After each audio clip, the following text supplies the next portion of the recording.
अस्सलाम वालेकुम dear audience. To deliver the lecture short trick of integration. अगर हमारे पास इंटीग्रेशन का फंक्शन यानी integral 1/a plus B cos square x दिया हो तो हम 1/a आएगा। 1 ये जो a है इन टू में आएगा स्क्वायर रूट आएगा, a आ जाएगा, फिर a और b का क्या आएगा सम आएगा, यानी कि और b को क्या करना ऐड करना, tan इनवर्स आएगा इन टू में, फिर स्क्वायर रूट आएगा, a आएगा और बाय में a प्लस बी आएगा, साथ tan आएगा और प्लस c आएगा, c is a constant.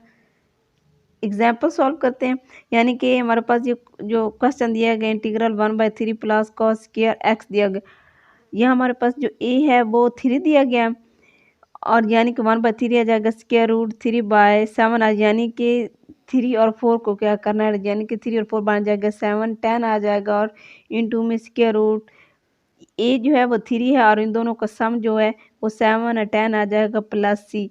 Solve another example integral 1/7 plus cos square x दिया। 1/7 आ गया, हमारे पास जो ए है वो क्या है 7 दिया गया और इन टू में क्या आएगा ए जो है वो 7 है और इन दोनों का सम जो 12 आ जाएगा, 10 इनवर्स आएगा इन टू में स्क्वायर रूट आ जाएगा 7/12 यानी कि 7 और 5 को ऐड करें 12/10 आ जाएगा plus C is a constant.